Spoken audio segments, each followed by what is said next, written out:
What's good, bitches? I am the TheMassaCreature, and I have something I'd like for you to consider for a moment. Suppose you had been able to acquire every single thing you could ever ask for in life, all of your goals have been accomplished, and all of your dreams have come true, and you had nothing more you could possibly hope for or desire. I suppose you would be happy. But how truly happy would you be knowing that there was absolutely no journey left for you in life, and nothing more you could want, that you could strive to obtain or achieve? What kind of purpose could you conceive for yourself in life? It is true we spend our entire life striving to obtain what we desire, with our dreams being kept in our hearts at all times, yearning to come true, and our goals yearning to be accomplished, as we walk through life reaching for a destination. However, simply because the majority of your life is devoted to a journey with your goals yet to be accomplished, must that necessarily present your life with nothing but a dominion of despair at the thought of your unmet desires? Must that necessarily induce you to be incapable of not only joy and happiness, but the furthest extent of such? Not just bliss, but sheer beatitude? Must you only find any certain degree of happiness in the accomplishment of your goals and no other time? Could the fulfillment of the purpose you conceive truly exist within the meeting of the destination? If you begin to consider otherwise, suppose if every individual had the power to accomplish all their goals, obtain everything they desire, to make all their dreams come true with nothing but the touch of a button, and the meeting of a destination could be instantaneous, with no effort, persistence, or dedication involved. Might you possibly believe there is yet a purpose in life? Where would the definition of value lie with any imaginable aspect of life? Where would the definition of fulfillment lie in such a supposed circumstance? Surely one does not embark upon a journey of a non-existent cause. The destination acts as the very cause of the journey and grants you an omnipresent perception of meaning throughout the journey. The destination holds the inspiration, motivation, and the cause for you to achieve your fulfillment. But without the journey, there is no fulfillment to be achieved. What is the meaning in desire without the will to strive for it? What is the meaning in ambition without the will to pursue it? Only should there be a journey to adventure would your purpose be capable of being fulfilled and fulfillment truly be existent. What if when your journey comes to an end, all you had hoped for comes to pass and your goal is finally accomplished, your destination finally reached? There can be variable degrees in the concept of a destination. For the Punisher in the movie The Punisher, his goal, his primal destination, was the death and the punishment of the entire Saint family and the obliteration of their legacy. And it gave him purpose to remain alive, to strive for that destination. Once he had finally succeeded and all he had hoped for had come to pass, all the saints punished and killed according to his plans, he conceived no further journey left in his life, no other purpose to live for and fulfill, believed his life to be utterly meaningless, and the only thing remained for him was to bring his supposed meaninglessness to a cease by committing suicide. But as he searched the depths of his mind before he pulled the trigger of his father's Colt that was pointed into his head below his chin, the memory of his murdered wife prevented him from ending his life, for he found yet another purpose to be alive, one of which was simply to be alive, to cherish the good memories of his wife and his family, the memories that outweighed the bad. This was a journey that possessed no destination, a path of fulfillment he would take through a forest, not to search for an exit, but to pass through in order to admire the invaluable environments around him. Who's around? Is that my dog? I don't know. Anyway, he had no intention of forsaking it. Of course, the inevitable death of his mortality would eventually cast his memories into oblivion, but that is precisely what granted the memories their value in the Punisher's heart, the finite life of the memories, breeding the devotion to their infinite value and the dominant will to cherish it.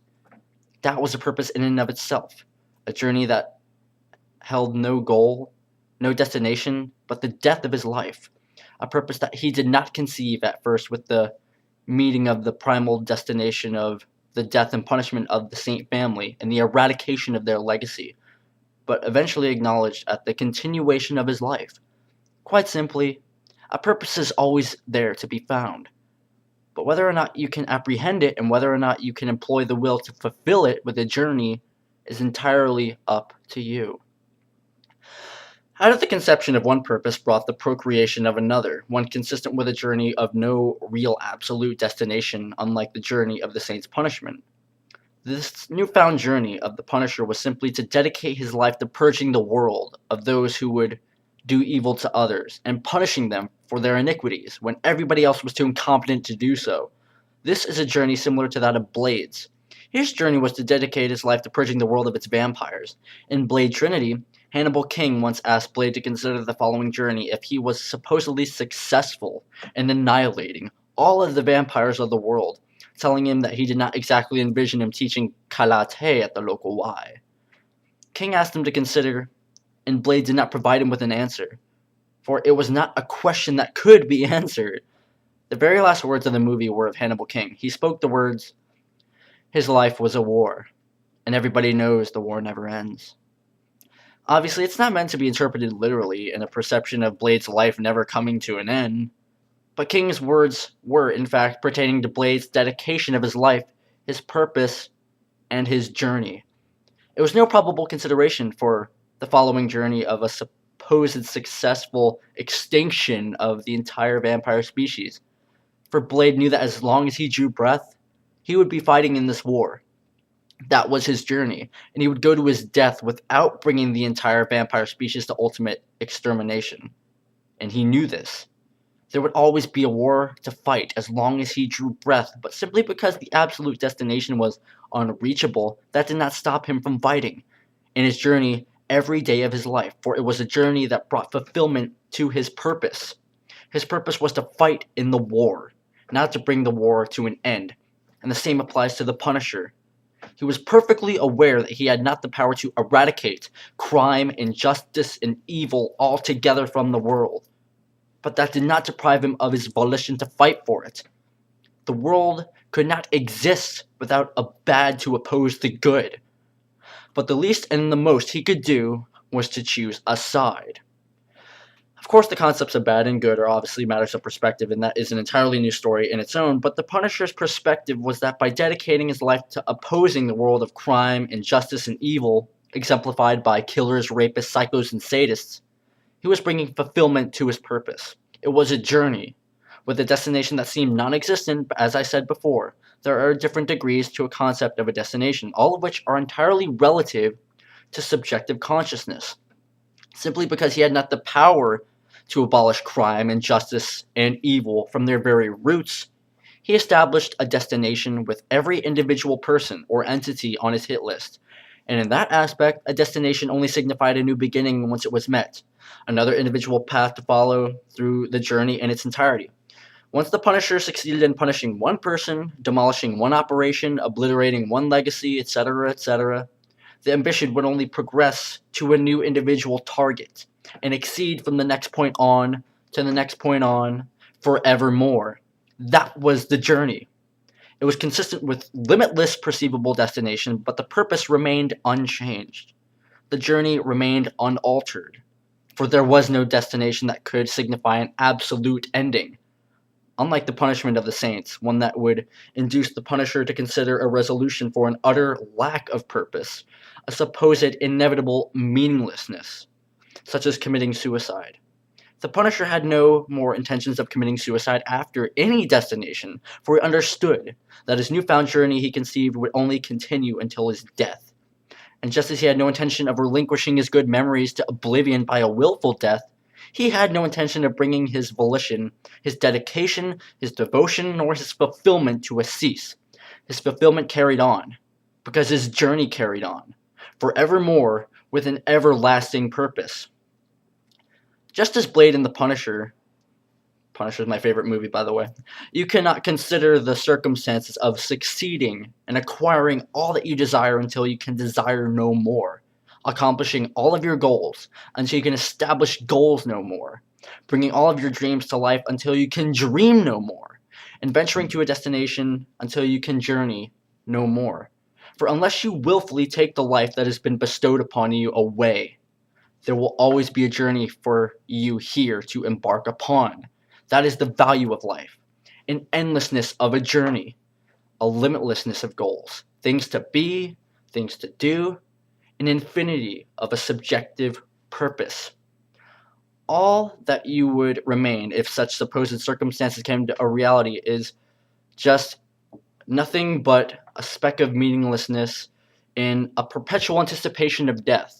and an absence of happiness at the realization of having nothing more to desire or dream, and no devoted journey to pursue said desires or bring truth to said dreams. There will always be a purpose for you to find for yourself. But as I said before, whether or not you can employ the will to fulfill it with a purpose is entirely up to you. However, simply because there may always be a purpose for you to conceive, take not the meeting of a destination and the accomplishment of a goal for granted to weaken the determination, perseverance, and volition of your journey, and a belief that the goal will simply accomplish itself simply in a matter of time. To take no guarantee that you will even be alive to witness the manifestation of the meaning of the journey and gain the rewards that follow. The power of such exists only within you, not with the inevitable passing of time. So in the present, take the time that has been given to you, quote by Gandalf, give the maximum extent of your effort. Cross one bridge at a time, cross every bridge when you come to it. Seek fulfillment as you go, and have no intention of diminishing your will or giving up your journey entirely, both before and after the meeting of a destination. There must always be a journey, or there will be no fulfillment, and therefore no honest, dignified happiness.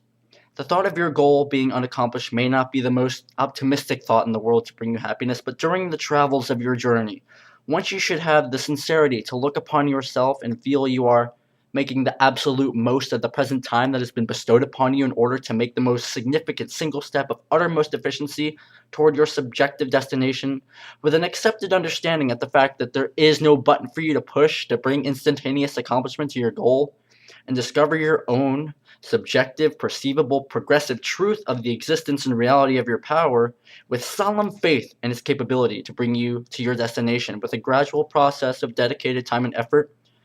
Regardless of how far you are away from your destination, you shall be endowed with an infinite state of fulfillment in your life through the devotion to your purpose, and with anticipation for the immediate step in front of you as the vessel of your faith. A non-existence of impatience, a non-existence of impatience, dissatisfaction, suffering, and despair shall give birth to the omnipresence of infinite beatitude throughout every single aspect of your life, as you reach enlightenment of infinite peace. As you seek your own personal subjective fulfillment throughout your journey, you shall be granted infinite gratitude for all you come to receive, achieve, acquire, obtain, and accomplish throughout the recognition of the progressive extent of your discovered and unleashed power. And all that you come to enjoy therein shall be experienced with the infinite joy of an infinite integrity that would have been unachievable and by all means non-existent had you possessed the capability to instantaneously receive, achieve, acquire, obtain, accomplish, and enjoy all that which you want with a single touch of a button. Enjoy your subjective destination.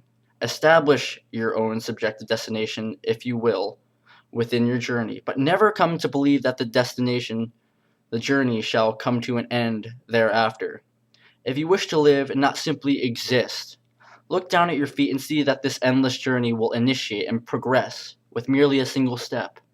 So take the life that has been given to you without request and create more out of it than anybody could have ever imagined existing if you were never born. There was no button in front of you other than the activation of your volition. Amidst the journey, seek fulfillment from the power of your own will that contradicts all aspects of the universe around you, to find the existence of extraordinary amidst ordinary, supernatural amidst natural, infinity amidst the finite, immortality amidst mortality, and divinity amidst humanity. I am the MassaCreature. Thank you for watching. Stick to your guns and light your own path.